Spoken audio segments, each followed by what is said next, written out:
Okay, welcome to episode 105 of an Evolving Man podcast. Today I'm excited to be speaking to Gabriel Hershman. Gabriel is an author who also publishes under the name of Daniel Kupfermann. He has written 5 books so far. 4 were film biographies and written under the name of Gabriel Hershman. He has also written a memoir called Don't Be So Sensitive. He's been married for nearly 20 years and has 2 children. He lives in Sofia, Bulgaria. Bulgaria. Welcome. Thank Gabriel. you. Thanks for having me. A pleasure, pleasure. Thank you so much for your book. I really enjoyed reading it, and yeah, I'm excited. As we were saying before we started recording, I've spoken to lots of people who have been at boarding schools, but no one who was a day pupil. So it just gives a little um, an extra twist to the conversation today. So I'm excited to be speaking to you. Great. So my first questions really is what got you into writing and what made you write your memoir? I always enjoyed writing essays at school.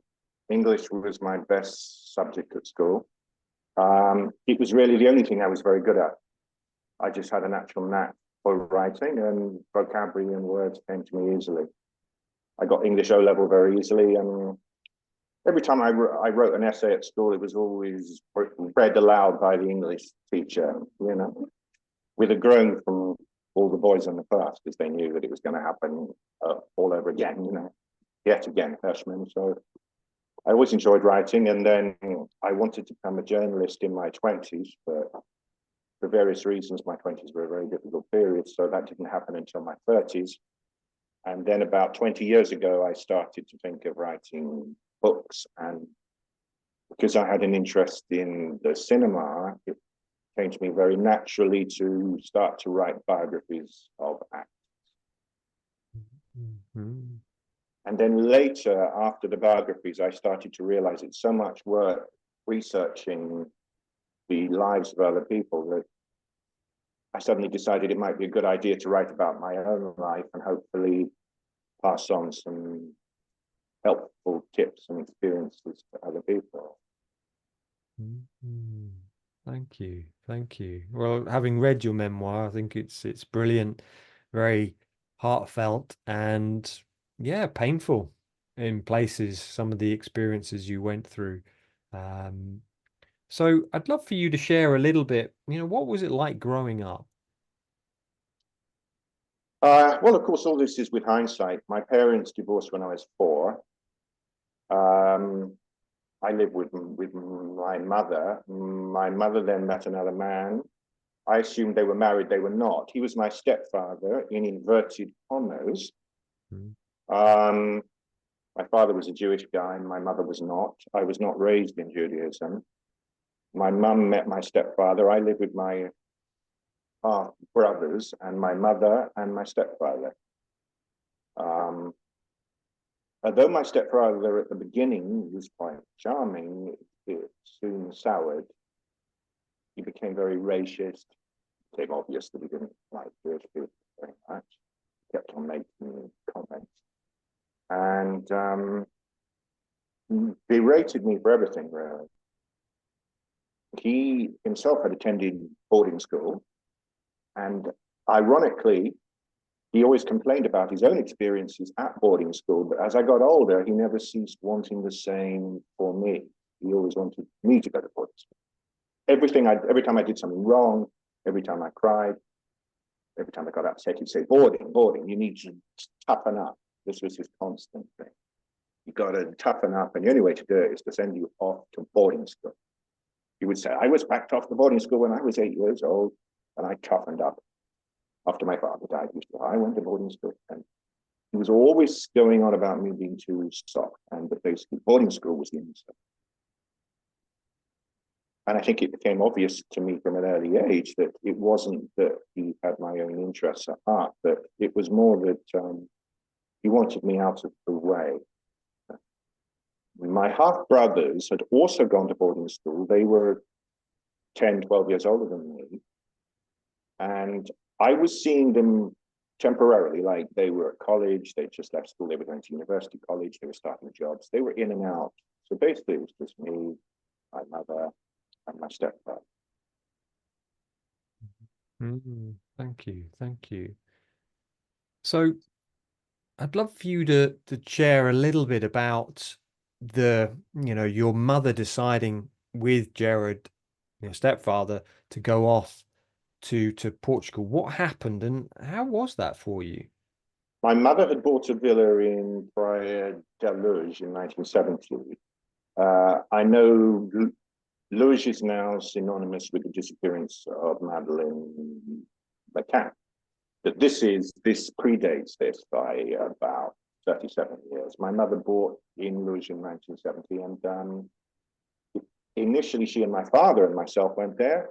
When they divorced and she met Gerard, they started spending more and more time out there. And because they were London-based tour guides, blue badge London tour guides, their work was very seasonal. So between like March and October, they were very busy, 5-6 days a week, guiding tourists around London, all the attractions. But in the winter, there wasn't that much work. And this is in the mid-70s, and my mother had that villa in the sun. And Gerard, my stepfather, I think, convinced my mother that they could spend the winter there in Luz, Praia da Luz, and I could spend the winter in central London with my half-brother or a friend of the family, or whoever would have me. It's an outrageous idea now, but you've got to remember this is almost 50 years ago now. I couldn't stay with my father. I couldn't stay with my father because my father lived in a one-bedroom flat, and he was a depressive with a lot of emotion problems anyway. I don't think he would have been really up to it. He was a good man, but just suddenly wouldn't have worked out. So my mother went away in November, returning in March, and I would go out to Luz for Christmas, to the Algarve, spend Christmas there. The rest of the time I was with a half-brother or a friend of the family. When I read that, it's like it's just so shocking. It's like real neglect of I think so. an unbelievable level of just, because your stepbrother, he was in his 21. Half-brother, yeah, from my mother's Okay. first marriage. He had a drink problem and he was always drunk every night. I mean, when I say drunk, I mean paralytic. He would come in with a 4-pack of special brews. By the fourth, he'd be very drunk. And then he turned to wine, and then it was And you were how old at the time? 10 when this first began. Wow.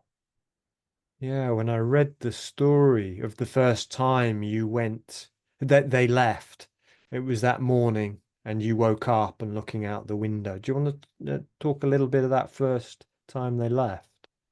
It's very strange because, yes, they told me that they were leaving. I interpreted it all as a bit of a joke at the beginning. This was probably end of October. Then November came, probably the third week of November. I knew they were going.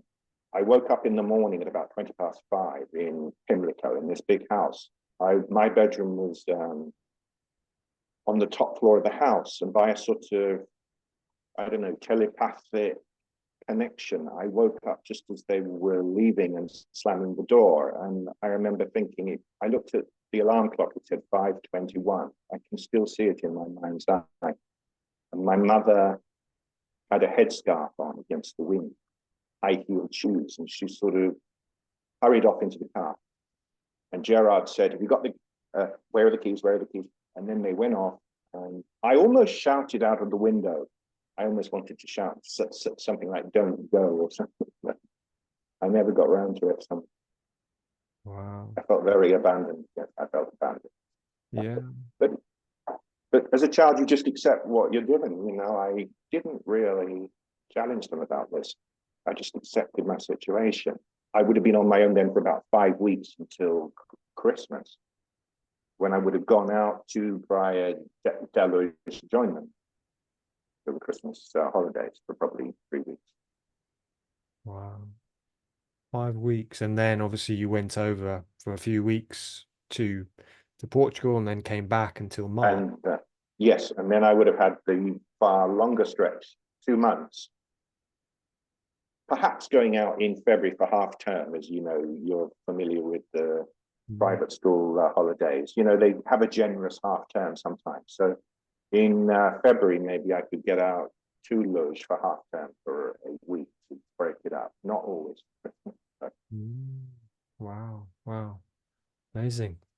So I'd love for you to talk a little bit about boarding school. You went to Dulwich.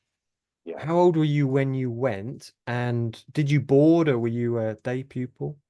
I was 13 and a half, and I was a day pupil, even though Gerard desperately wanted to go to boarding school and argued about it. My father didn't want me to go to boarding school because he was a lonely divorced father, and he didn't really have a partner, very few friends. And I think he wanted to see me on the weekends, and also he knew I was a very sensitive type and probably would not have fared well at boarding school. And I think he was correct in that assumption, even though the annual winter abandonment was similar to a boarding school experience in a way, if you get my drift. Yeah, yeah, yeah, very much so. Joy Shaverin in her work says ABCD of boarding school syndrome, and the A is the abandonment. It sounded like you were abandoned, by your mother and your stepfather, so. So yeah, what was it like being at Dulwich? What was it like being being in a boarding school? I mean, what percentage of people board at Dulwich? Oh, I don't think there were that many. I think primarily it was a day school. I think there were a lot of weekly boarders. I'm guessing about a quarter was like weekly boarders. And then there were some full boarders. But it was mostly a London day school. But in my form, my O-level year, I think we had out of 20, we had about 3 boarders in the class. And they always seemed different. That's what I could say. In what way different, Gabriel? All the boarders seemed to me at Dulwich to be more aggressive, perhaps good at sports. And perhaps this is why they wanted to board, because at weekends they could do rugby or cricket, whatever they wanted to do. More tougher. I suppose they were the tough people, more aggressive. Mm, mm, mm, Thank you, thank you. So, what did you notice about being a day pupil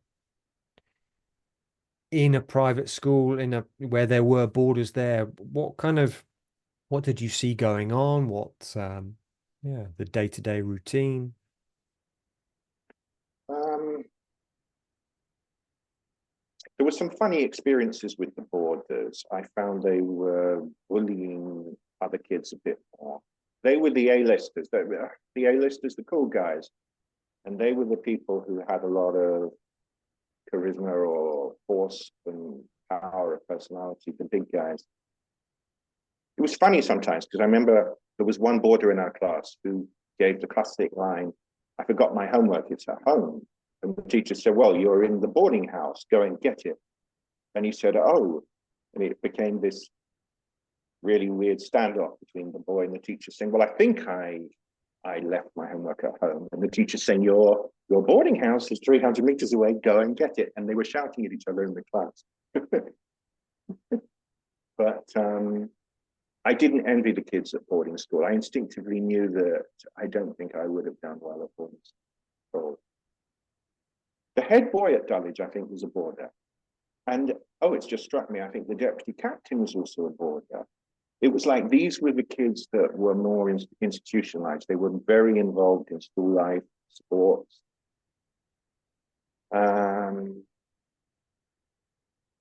perhaps I couldn't wait to get out of the place come 4 o'clock. But I realized the boarders probably had a different view.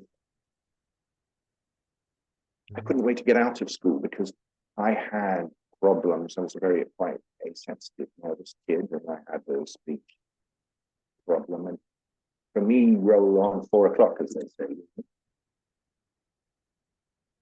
Roll on 4 o'clock. I just wanted to get out of there. Yeah, of course, of course. So something you begin with in your book is you talk about HSP, highly sensitive people. Could you just talk a little bit about that? What are they, and what are some of the symptoms? It's only in the last 4 or 5 years that I've been reading about highly sensitive people, and they had a checklist. They say tick boxes, and I ticked every single box. There wasn't one box that I didn't tick. Are you easily startled by suddenly a door bang? Do you dislike crowds and noise? Do you need more time to yourself? Do you need more downtime? Yes, I do. If I'm in a crowd of people shouting or talking, I get headaches. I don't generally like very loud music, very loud noise, crowds. As a kid, I didn't really like very violent films, and this put me in a minority. To be honest, I didn't even care for the Bond franchise very much. Even as a kid, I liked films that made me think. I'm not saying I'm better than other people. It was just different. It's different. I was very sensitive.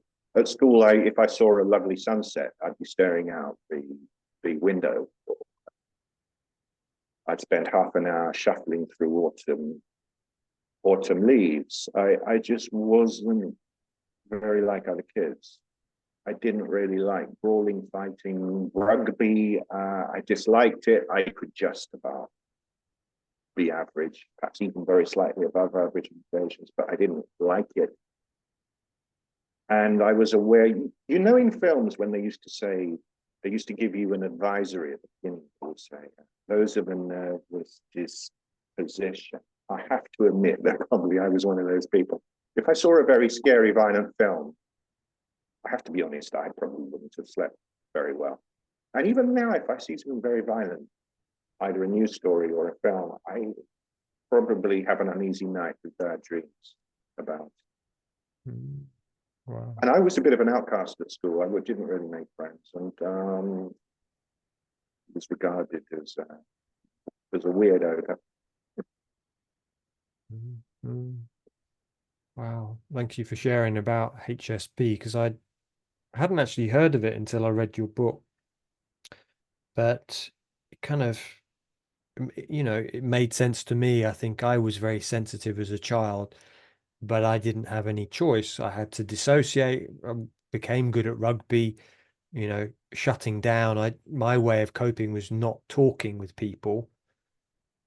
I wasn't necessarily an outcast, but I didn't really join any groups, but I was in sports teams. So, I was able just to keep on the periphery a bit, but I could resonate with the HSP of being very sensitive when I got to school. But I squashed that, hated that part of me until I had a breakdown in my 20s, and then that sensitive part came back online. Yeah, I can understand. Yeah. I think another thing, HSPs, we don't really like too many confrontations. And I definitely never really liked all that. I tend to keep it inside. Yeah. Thank you. So I'd love us to talk a little bit about, your stepfather's, experience of boarding school, because you mention it a few times in the book. And as you were kind of saying it, I mean, was it page 24? You say that he was sent away dispatched. It was like being kicked in the teeth for him going off and his experience. Did he share much about his experiences with you? He went to a prep school called St. Edmunds when he was about 8. He was born in 1920, so it would have been pre-war. He was in the RAF in World War II. He went to Eton at 13, so early 1930s. But Gerard was a foreign extraction. He was quite a short boy, short fellow. And he said he was bullied very badly. He did tell me that at the beginning. And then he said he learned to fight back. And this was his thing, that it was somehow a character building. Though he hated it, he had an ambivalent attitude. He said it was the making of him that doing rough sports. He had this thing about me that I'm too sensitive, not really tough enough. And that if I went to boarding school, I would become this sort of macho, tough stepson that he wanted. He always wanted this for me. And also, he just wanted me out of the way. He himself was a very, very angry man. His father had died when he was very young. He was very bitter about his child. But ironically, he wanted for me what he hated. He once said to me something very puerile and childish. He said, I never had a happy childhood, so why should you? Which I thought was so pure. Yeah, there's a saying in trauma that hurt people hurt people. Yeah, It's that like makes sense. he was hurt, so it's like he's unconscious and was just projecting that out onto you. Very aggressive man, very vain and very strange psychologically. Yeah, yeah. So, I mean, what was some of the physical, mental, emotional treatment you received from Gerard? You know, what was it like growing up with an ex-boarder in the house? Because obviously your mother was she had been at boarding school as well, and your stepbrothers.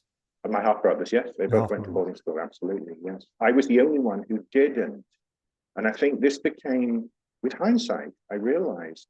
Actually, when I wrote the memoir, I didn't realize when I started writing it the role of boarding school in all these people's lives. It was only when I started writing, the penny dropped. My mother, stepfather, two half brothers all went to boarding school. And this shaped their attitudes for everything. Gerard disliked me intensely. He was anti-Semitic, very racist, as people were in the 70s. I acquit my mother of blame completely because at the beginning he didn't display these tendencies. It was only later. If a film came on with the credits at the end, and it said Cohen or Goldberg, he would say something like, "Oh, it's you lot controlling everything again," and stuff like that. Now, everyone said at the beginning, "Oh, it's a joke, it's a joke," but it got worse and worse and worse. Go and live in Israel. I didn't even know where Israel was at that point. Didn't even have a Jewish background.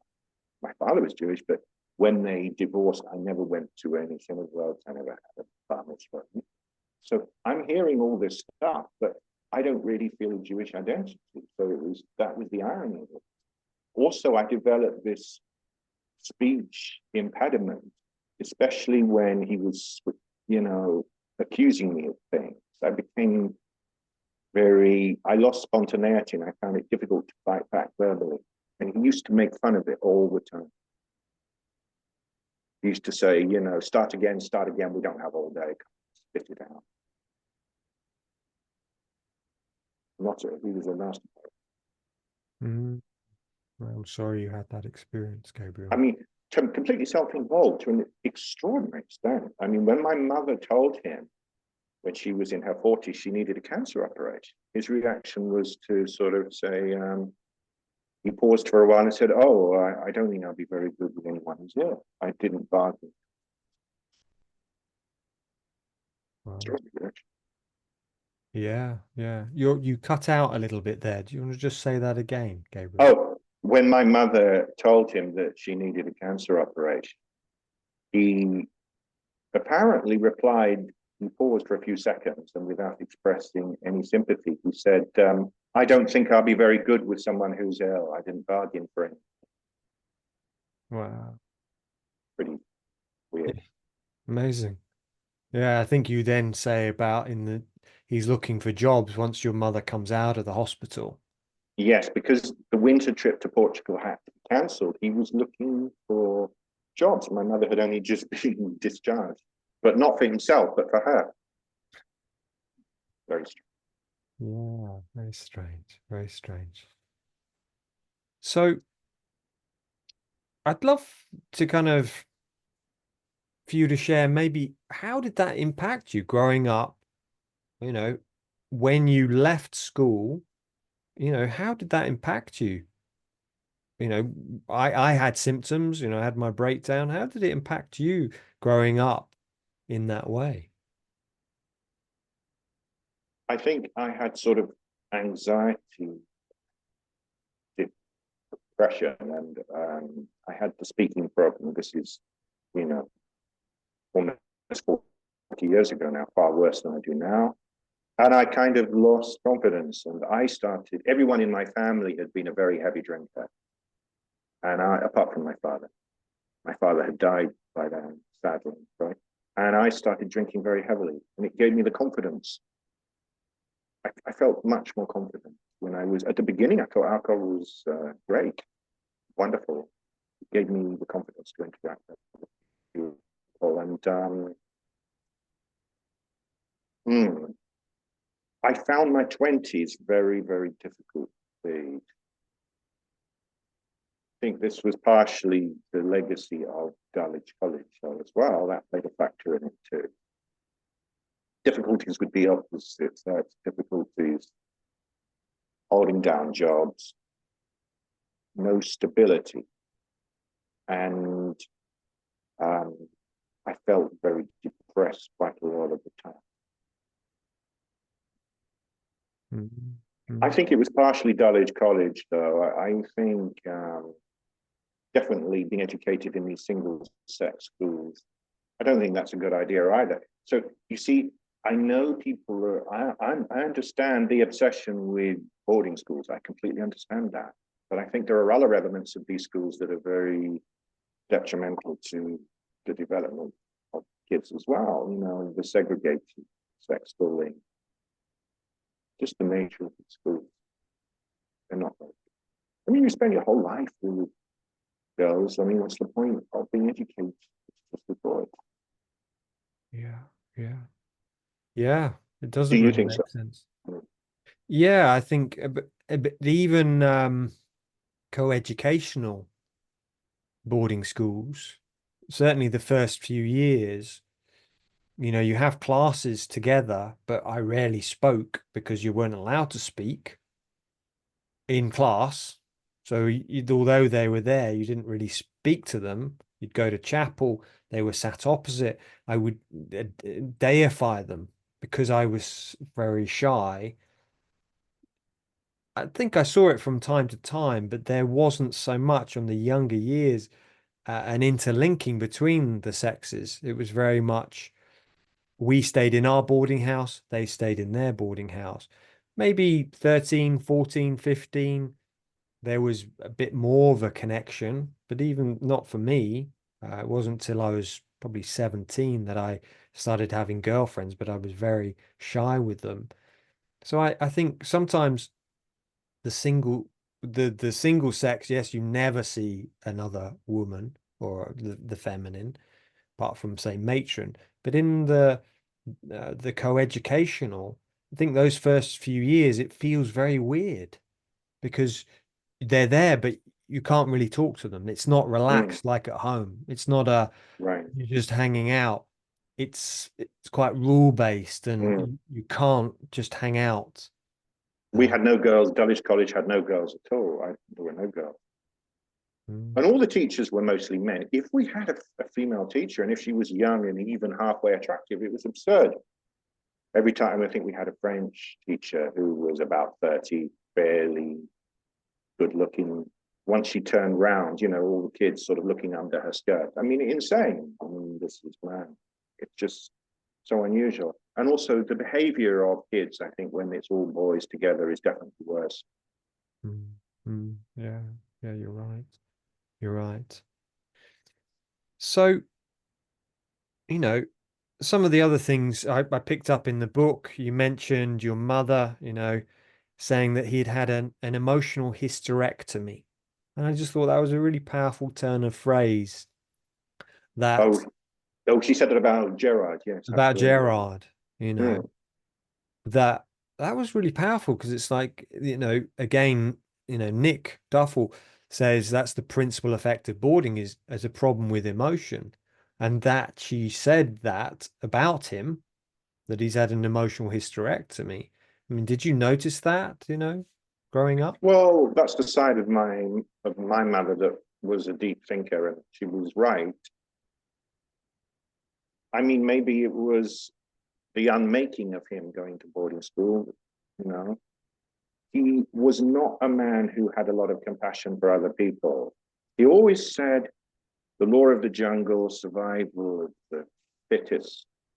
This was his mantra, survival of the fittest.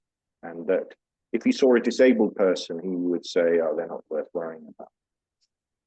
And I think I did wonder if some of these attitudes had come from school. He was not a man who you would say really had great empathy or compassion. So, emotional hysterectomy, maybe, in a sense. Very narcissistic. Everything came back to him. He would benefit from the situation. Yeah. Interesting. Yeah, I just thought that was a very powerful turn of phrase. I mean, another thing which I noticed about that, as you were saying, you know, talking about Jared, was many of the symptoms of a boarding school survivor, struggling with emotions, you know, narcissistic. Certainly one of my guests, Richard Grannon, who's written about narcissism, talked about how, you know, boarding school often creates narcissists because it's all about us. That's, we all have to go within. We all have to disappear and kind of become self-sufficient. So, as I was reading through, I was like, wow, you had to win every time. He was very critical of you, trying to curry favor with other people. I was like, oh yeah, yeah. It was kind of, it really stood out to me. I often have that when I'm reading, seeing the symptoms. Mm. And I think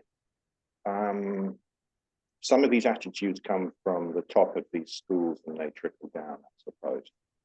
God knows what Eton would have been like in the 1930s when he was there.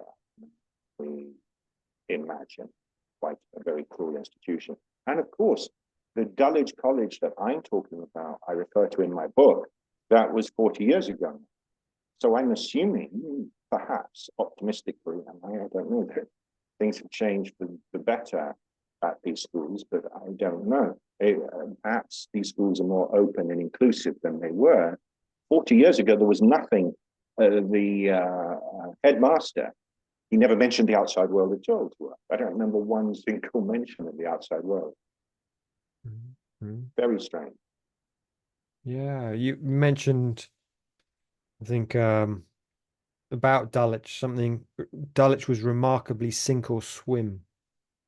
That was actually, I didn't say that, it was an English teacher that I had, remarkably uncaring, sink or swim. Now, that was a very gentle, good-natured English teacher that I had for my O-level.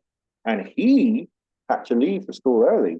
They kind of made it clear they didn't really want him. And he left. He was a very gentle man, and the kids gave him a very hard time. And he said, in a recent email to me, that Dulwich was remarkably uncaring, sink or swim. Yeah. And I rather sunk, to be honest. I'll be completely honest about that. I didn't really, never managed to make a success of it. I got my O-levels. Did you leave after your O levels, or did you stay on for A levels? I left just before my A-levels because I did a fourth term Oxford exam entrance and failed, and I got completely sidetracked from the A-levels. I got exhausted and I just left. So it was all a bit of a disaster for me. But I did I was 4.5 years at Dulwich. Wow. 4.5 years. Other things. I mean, other questions I had was, yeah, what about your half brothers and your mother's experiences at boarding school? My mother was a strange mixture. She was basically very soft, but even she had developed this thing about life sometimes is a toughening up process, a character building process. Her mother died when she was young and she was dispatched to boarding school and bullied. My half brother, one of them went to Reed School in the countryside. He would have gone in about 1969. He was bullied terribly badly at the beginning. He had a breakdown. He really had a breakdown. He lost weight. My father, his stepfather at that time, not Gerard, and this is my mother's husband. My father was apparently quite kind to him and tried to be understanding. I have to say, though, that I think, again, there were problems in his post-school life that could be attributed to boarding school, perhaps problems with alcohol abuse, problems with relationships. Mm-hmm. I mean, everybody, yes, 4 people in my family went to boarding school and they all developed drinking problems. I don't know if there's been a study about the relationship between boarding and alcohol or drug abuse or substance abuse. But it's extraordinary. There hasn't, but I do have a friend who was at an AA meeting and they were discussing, I can't remember if there was 6 people at that meeting, but 5 of them realized that they were all ex-boarders. Right. And realizing that many who go to AA that they've met, they'll go, oh wow, there's quite a lot of ex-boarders at AA. You know, it's only 1% of the population go to boarding school, but you're talking 50, 60, 75% that they've met when they've been at these meetings. So there hasn't been a study, but if you look at Gabor Mate's work with addictions, talking about everyone he's met in Canada, they've often had some form of childhood trauma. I've read about that, yes. Yeah, so there hasn't been a study. I don't believe, maybe there has, but you know, yeah, it wouldn't surprise me. So one of the other questions is, you know, I don't know if you talk a little bit about it, but this idea of, you know, single sex schools, we talked a little bit there, but why do you feel it's detrimental to development, you know, just being in this environment? Well, you spend your whole life with women, so why avoid them at school? I think the problem is as well, being completely frank with you, and I'm saying this as a 57-year-old now, is I think if you're not surrounded by girls anyway in your childhood, which I wasn't, because my parents didn't know anybody who had daughters. I was very awkward with girls. There's a bit in the book about that. I failed, in my opinion. Gerard told me that I failed when trying to talk to an attractive girl. The problem is, if you come out of a single-sex school where it's all boys, I think sexually you might be rather confused, inevitably rather timid and gauche if you're straight and wanting to talk to a girl. And I think it's likely to develop unrealistic expectations, perhaps, in a man, because you've never met girls, you don't know what they're like. It's almost as though they're a species apart. You have almost this, a young man might almost have a pornographic vision in his mind of what girls are like, what they're there for, to gratify men or something like that, because you don't know them as friends, schoolmates, colleagues. I've never spoken to a girl about homework, about what's it like, you know, what do you think of school? Never shared a conversation till I was about 18 with a girl, apart from this one girl I described in the book. And I think you develop unrealistic expectations. And also, if you develop a kind of a fantasy life and you can't relate to girls, and in my 20s, I didn't really, I'll be completely honest, relate at all well. I don't think even a fantasy life is very good because it doesn't know much about sharing. And I think sharing is the key thing, that if at least you go to a school with girls and girls go with boys, you learn about each other and you realize you're just human beings. You're not sex objects. We're just human beings. And the girl that you like has a problem. Maybe she's worried about something. Maybe she has problems at home. But because I've never spoken to anybody, I didn't see girls in that way. was only later that I became comfortable talking to women, but that was by the time I was about 30. Mm. That's interesting. Thank you. I can resonate. I think I felt very uncomfortable with women. And again, drinking helped relax me. I think I was fortunate when I came back from boarding school. My sister had friends, but again, drinking helped me feel more relaxed around them. But again, I got into that habit of I had to drink a lot. And, my father was an alcoholic, so I had that tendency of, you know, overindulging. And I think I started 13 drinking, um, partly at school, because it was just, that was what you did it at a weekend. But yeah, the thing with girls, I was, yeah, very unsure and not very confident with girls. So yeah, I can resonate with that. And I know a few, certainly from my school, who struggled in a similar way. So yeah, yeah, interesting. I think another thing about the drinking, you see, I was a very heavy drinker in my 20s. Now, a very heavy drinker. I mean, I was drunk, to be honest. Every other day I'd be drunk. So I'd be like drunk, hungover, drunk, hungover. Now, everyone would have said I was definitely an alcoholic, but I'm not. I mean, gradually over the years, I have substantially cut down. Still drink, but I have substantially cut down. And perhaps problem drinkers are not all alcoholics. I've often wondered in my mind whether one is drinking because of an emotional problem or shyness or anxiety. Does that necessarily mean you're an alcoholic, a fully fledged alcoholic? I'm not really sure about that, because I have cut down. I'm now 57, and the idea of getting drunk every day or every other day I would be horrified. I wouldn't want to do it. But in my 20s, it reached a point that the only thing I wanted to do was get drunk. There's even a passage in my book where I describe being in Portugal, and there was an attractive Scandinavian girl in a bar, and I wanted to talk to her. But then I decided it wasn't really worth it, and I went off to a supermarket, got a bottle of brandy, and went back to the bedsit where I was and just drank the whole bottle. It reminds me of a story that I knew of a counselor friend who told me that he was set up on a date with Julie Christie, a very famous film star.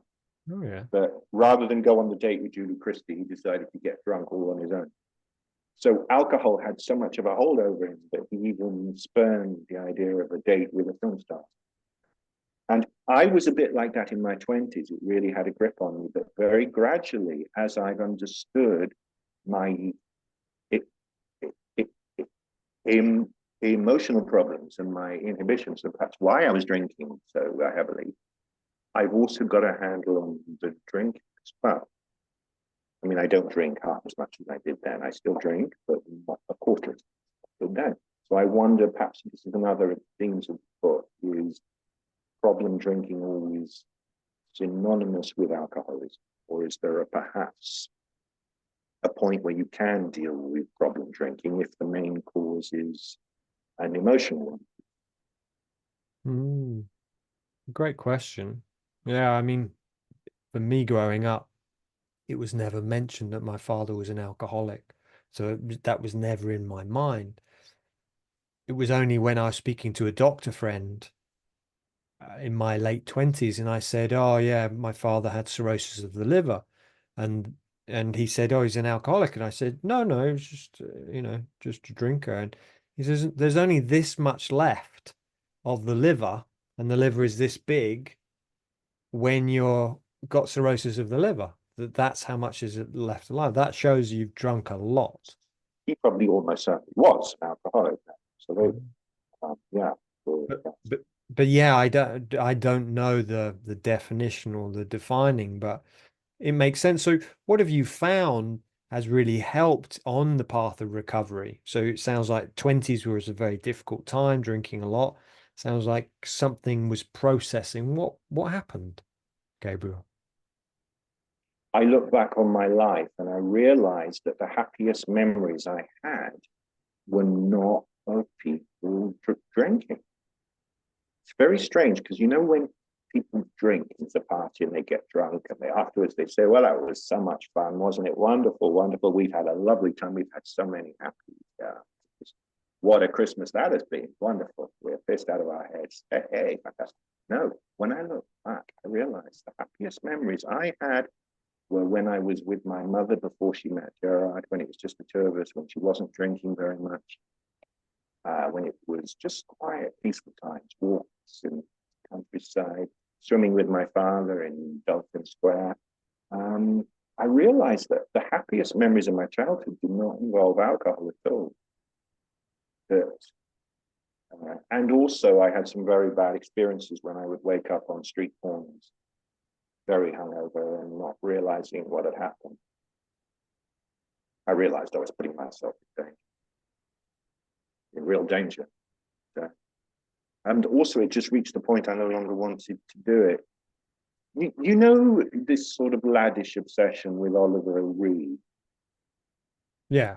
You know Oliver Reed, the actor, was always drunk. I remember watching a program on him, and it was all about Ollie got drunk and fell down a chimney and surprised everybody.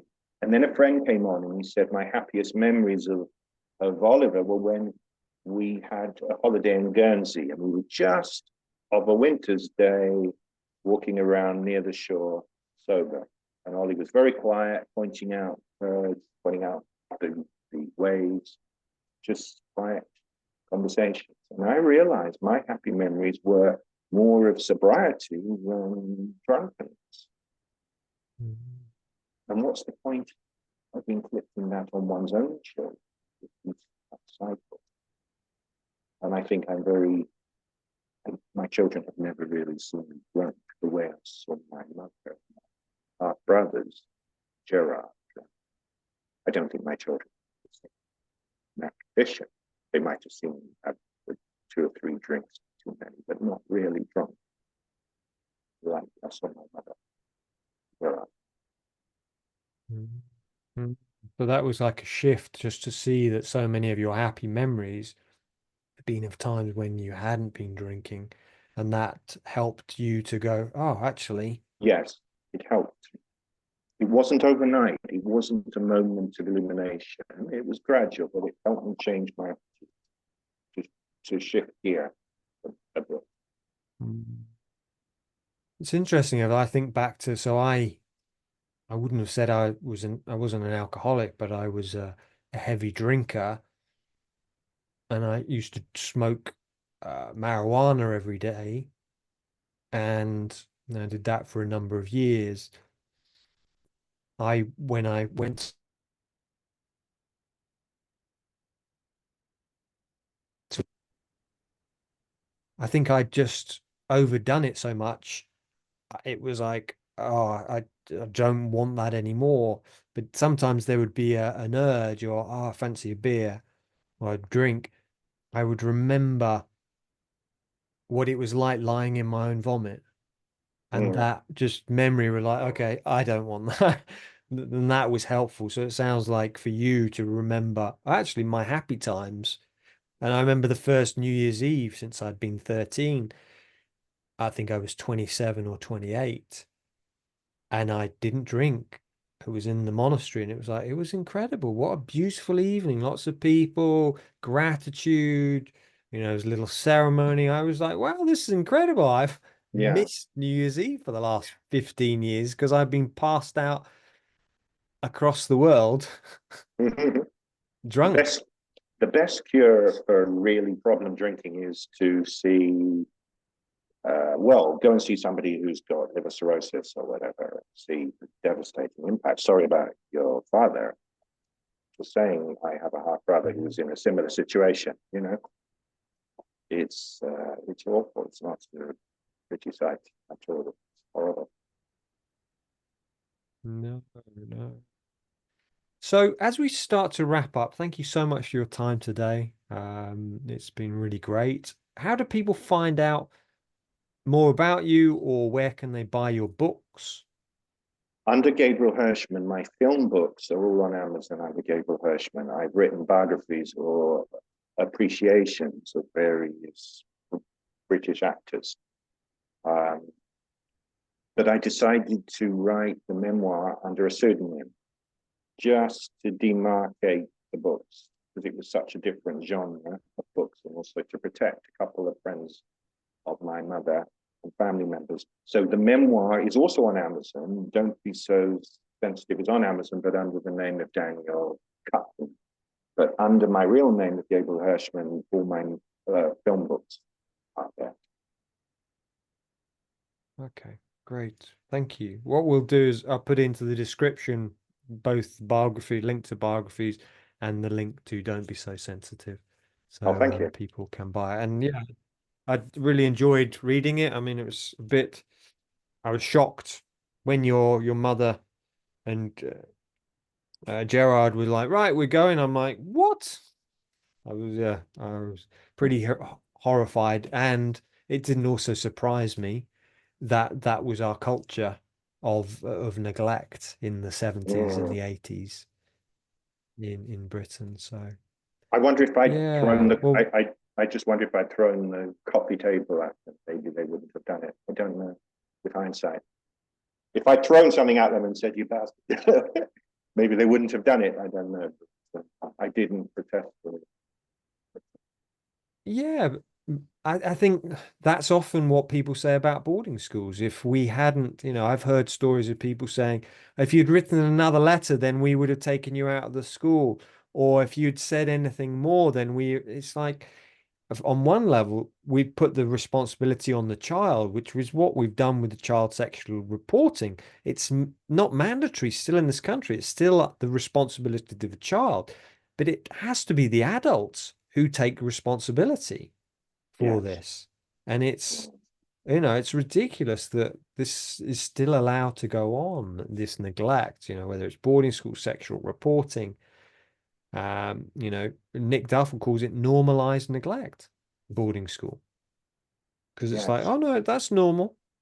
And because our society's like that, it's like to leave a child in a home with an alcoholic 20-year-old who's never there and to say that's normal and no one in, in the community is going, well, that's definitely not wrong. You're just leaving a child, that's our It's societal definitely not problem. right. No, I think if the social workers at that time had found out about my situation, even back in 1977, maybe uh, my mother would have got into serious trouble. Yeah, I think so. I think so. Well, bless you for writing, having the courage to write your memoir. And yeah, I recommend people read Gabriel's books. Thank you, So Piers. Thank you very thank you. much. I've enjoyed it. Thank you. Take care. Bye bye. Bye.